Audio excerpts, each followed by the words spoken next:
Hello everyone, NIOS DElEd में एक latest update आ रही है जो आप लोगों के लिए जानना जरूरी है। और ये मैं आप लोगों को बता दूं कि ये आप लोगों का जो ट्रांसफर पिटिशन होने की सुनवाई होने वाली है उससे बिल्कुल ये अलग है। क्योंकि कुछ बच्चों को ये कंफ्यूजन है कि ये ट्रांसफर पिटिशन ही है क्या, क्या उसी का डेट पहले आ गया है। तो इन सभी चीजों का जो है कंफ्यूजन को दूर किया जाएगा इस वीडियो में। सो फ्रेंड्स, चैनल पर पहली बार विजिट कर रहे हो तो चैनल को सब्सक्राइब कर लेना, बेल आइकन को हिट कर देना। यहाँ पर आपको एनआईओएस डीएलएड से रिलेटेड जो है इंफॉर्मेशन दी जाती है जो आप लोगों के लिए इंपॉर्टेंट है। सबसे पहले तो अगर हम बात कर लेते हैं एनआईओएस डीएलएड के बारे में, तो देखो दो केसेस अभी फिलहाल जो है चल रहे हैं। एक तो आप लोग को पता है ट्रांसफर पिटिशन जिसकी सुनवाई 29 जुलाई को होने वाली, वो एक अलग मामला है। वो ये मामला बिल्कुल नहीं है, क्योंकि आप ही लोगों में से कुछ स्टूडेंट ने इसको सेंड किया है और बताया, पूछा है कि ये क्या वही है। नहीं, ये वो केस बिल्कुल भी नहीं है। अब ये जो है आप लोग का रिव्यू वाला मामला है। यहाँ पर आप देख सकते हो diary number 4961 Vishwanath versus the state of Uttarakhand. ठीक है, ये मामला आप लोगों का जो है रिव्यू का है, जिसमें आप लोग डायरी नंबर देख सकते हैं 4961 है। ये इस मामले की सुनवाई जो है अब आप लोगों की होने वाली है।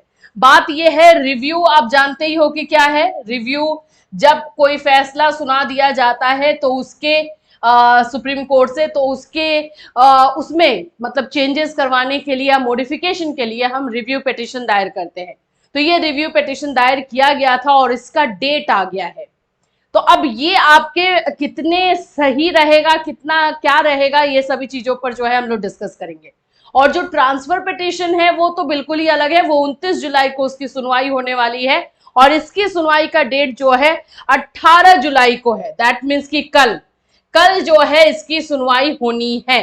अब इसमें आप लोग देख सकते हैं कि जो जस्टिस है, justice B R. Gavai and justice Prashant Kumar Mishra, यही है। और जो फैसला दिया गया है एनआईओएस डीएलएड को लेकर के, वो भी गवई सर की तरफ से ही दिया गया है। तो अब ये देखने वाली बात है कि कौन सा हम पॉइंट रखें कि जो जस्टिस गवई हैं वो इस बात को सुने, उनको लगे कि हाँ इस बात पे डिस्कशन नहीं हुआ है। तो इसके लिए जो है कल सुनवाई जब होगी तो बहुत सारी चीजें क्लियर होंगी कि कैसे हो रहा है। वैसे ज्यादातर आप लोग भी जानते हो कि रिव्यू को लेकर के निगेटिव परसेप्शन ही बना हुआ है कि अगर हमारे पास पॉइंट नहीं रहा तो 90 to 95% रिव्यू जो है वो रिजेक्ट हो जाता है, ये आप लोग भी जानते हो। लेकिन अगर वहां पर कुछ पॉइंट्स देखने को मिल जाता है, कुछ ऐसे चीजें देखने को मिलती हैं, तो उसके बाद इसको कंटिन्यू भी किया जाएगा। अब बात करते हैं कि यहाँ पर रिव्यू में क्या चाहिए होगा। हमें सबसे पहले एक सीनियर एडवोकेट चाहिए। एक सीनियर एडवोकेट की जरूरत एकदम अर्जेंट होगी, क्योंकि यहाँ पर हमें ऐसे पॉइंट्स रखने हैं या फिर ऐसे पॉइंट्स को बताना है जिस पॉइंट का डिस्कशन जो है पहले सुप्रीम कोर्ट में जो फैसला आया था उस समय नहीं हुआ। और एक बोलते हैं ना कि एक वहां तक जो है ध्यान ले जाना जस्टिस का कि इस पॉइंट पर भी चर्चा करना जरूरी है। ये पॉइंट उस समय अनटचेबल रह गया था, इसको नहीं छुआ गया था। तो अब वैसा कुछ लगेगा तभी इसको आगे बढ़ाया जाएगा। तो अब ये कल का दिन काफी इंपॉर्टेंट होने वाला है रिव्यू को लेकर के। और रिव्यू में किस तरह से प्लानिंग हो रही है, क्या चीजें हो रही है, वो सब इंटरनल है। लेकिन ये जरूर देखने वाली बात होगी कि कल का दिन कैसा रहेगा। यहाँ पर आप लोगों के लिए बहुत इंपॉर्टेंट हो जाएगा।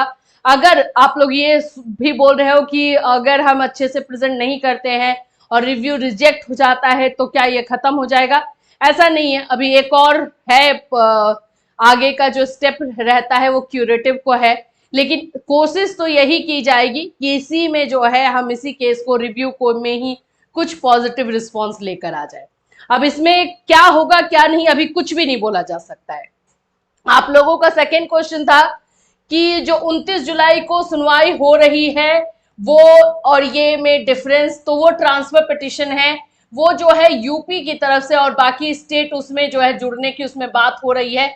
गया है कि इन यूपी वाले बच्चों की भी बात सुनी जाए कि वहां पर किस तरह एनआईओएस डीएलएड के बारे में जो इनवैलिड उसको बता दिया गया है, एनआईओएस डीएलएड के कोर्स को अमान्य घोषित जो कर दिया गया है, उसमें स्टेट जो है यूपी स्टेट वो अपनी बातों को रखना चाहता है, तो ट्रांसफर पिटिशन वो अलग है। उसमें जितने ज्यादा स्टेट जा रहे हैं, अभी कितने हुए हैं ये पता नहीं, लेकिन इतने जो उसमें जितने ज्यादा स्टेट जुड़ेंगे उतने अपनी बातों को रख पाएंगे, वो अलग मामला है। रिव्यू वाला मामला जो है डिसीजन चेंज करने के लिए किया जाता है।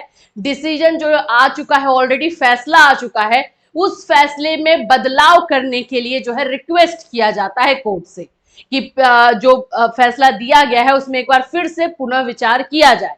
तो ये पुनः विचार याचिका है और इसकी सुनवाई कल है।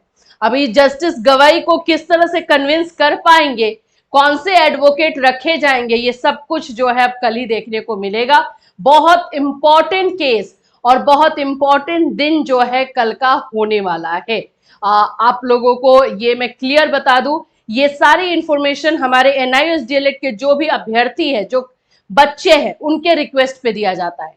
अगर किसी को कोई भी प्रॉब्लम लग रही है तो आप लोग जो है आप देख सकते हो, आप स्किप कर दीजिए वीडियो, कोई इशू नहीं है। बट जो भी अपडेट आ रहा है तो डेफिनेटली हम वो अपने स्टूडेंट्स को देंगे ही, क्योंकि वो लोग कंटिन्यूअस मांग हमसे ही करते हैं। दूसरी चीज जो इसमें आप लोगों को मतलब पॉजिटिव मैं इसमें बात करूं तो रहेगी, जैसे हम लोग जानते हैं कि बहुत सारी चीजों पर बात ही नहीं हुई है।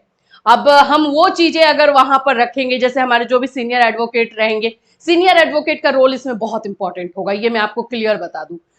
तो वहां पर जैसे अपनी बातों को रखें, जैसे पहला ही पॉइंट, एक ही पॉइंट मैं आपको डिस्कस कर लेती हूँ।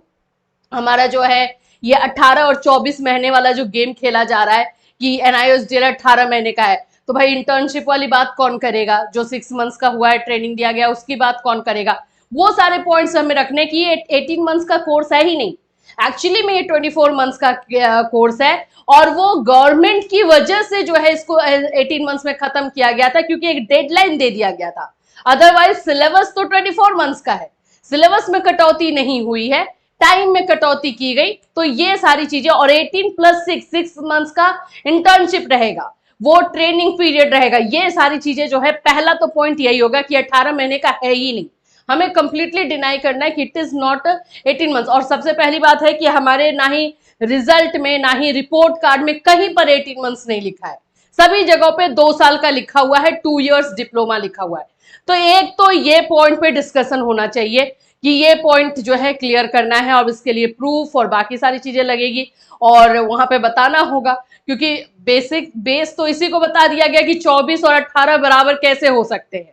और ये एकदम एक जेन्युइन कॉन्सेप्ट भी दिखने लगा कि हाँ 24 और 18 इक्वल नहीं हो सकते। तो इट इज नॉट 18, ये है 18+6, तो ये भी एक्चुअली में 24 ही है। तो 24 इज इक्वल टू 24 होता है, यही फंडा जो है पहले प्रूव करना है। तो अब ये चीजों के लिए अब कल क्या होगा उसके बारे में आपको डिटेल वीडियो बिल्कुल दिया जाएगा।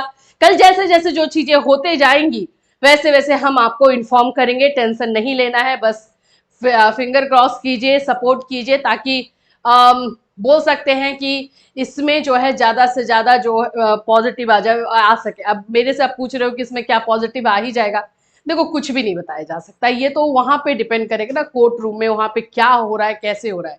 रिव्यू का मेरे से पूछ रहे हो तो हाँ, उसमें पॉजिटिव रिस्पॉन्स बहुत कम जाता है, 90 to 95% निगेटिव ही जाता है, लेकिन 5% तो है। और हमारे पास पॉइंट्स है, तो अब हम रखेंगे कैसे, क्या चीजें होंगी, उस पे होगा। तो पॉजिटिव ही रहेंगे, पॉजिटिव ही सोचेंगे, पॉजिटिव थिंकिंग रहेगी तो पॉजिटिव रिजल्ट भी निकल कर आएगा। इससे रिलेटेड जो भी अपडेट होगा कल बिल्कुल आपको इसी चैनल के माध्यम से दिया जाएगा, तो चैनल पे बने रहिएगा। Till then take care.